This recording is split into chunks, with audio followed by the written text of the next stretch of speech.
இறந்து கொண்டே இருக்கின்றார்கள். இப்பொழுது கூட கீழே இருந்து செய்தி சொல்கிறார்கள், மேலும் ஒருவர் இறந்து விட்டார், இப்பொழுது 59 ஆகிவிட்டது என்று சொல்கிறார். அதே அரசாங்க அறிவிப்புப்படி நான் இங்கே பேசிக் கொண்டிருக்கின்றேன். இதை எண்ணி பார்க்க வேண்டும்.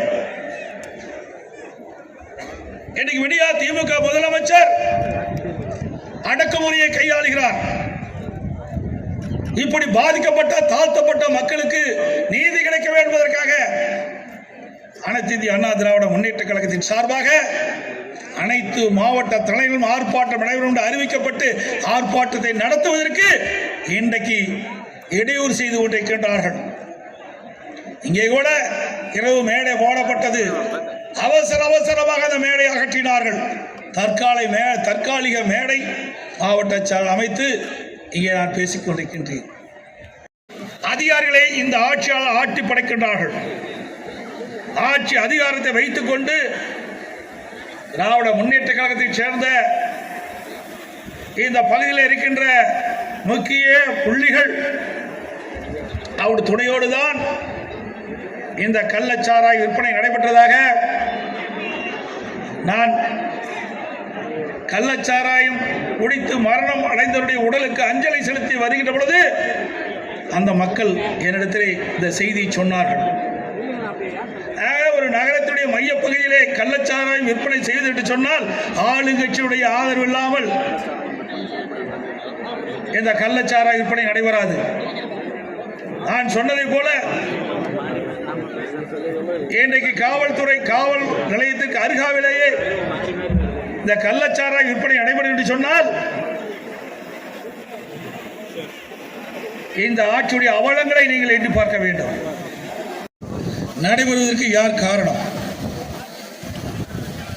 முழுக்க விடியா திமுக அரசு முழு பொறுப்பேற்க வேண்டும். இந்த விடியா திமுக அரசு பொறுப்பேற்ற பிறகுதான் கடந்த 3 ஆண்டு காலத்திலே தமிழகம் முழுவதும் போதைப்பொருள் நடமாட்டம், போதைப்பொருள் விற்பனை, கள்ளச்சாராயம் அதிகரிப்பு, கள்ளச்சாராய குடித்தருடைய இறப்பு, இதை நாம் பார்க்க முடிகிறது. கொண்டிருக்கின்றது கள்ளச்சாராய விற்பனை தடையில்லாமல் நடைபெற்றுக் கொண்டிருக்கின்றது. அதை பற்றியெல்லாம் கவலைப்படாத முதலமைச்சர் தான் இன்றைக்கு விடியா முதலமைச்சர் திரு ஸ்டாலின் அவர்கள். இன்றைக்கு இந்த பகுதியை பொறுத்த வரைக்கும் மாதவச்சேரி, சேஷாசமுத்திரம், கருணாபுரம் பகுதி, இந்த பகுதியைச் சேர்ந்தவர்கள் இந்த கள்ளக்குறிச்சி நகர மைய பகுதியிலே காவல் நிலையத்திற்கு அருகில்,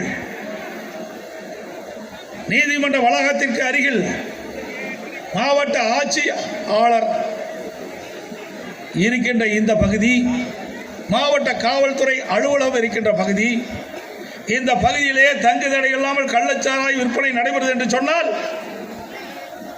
இந்த ஆட்சி எப்படி இருக்கும் என்பதை நாம் எண்ணி பார்க்க வேண்டும்.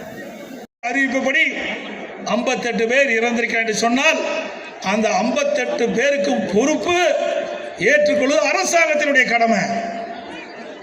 அரசாங்கம் அலட்சியமாக இருந்த காரணத்தினால்தான் இந்த 58 உயிர் பறிபோனது.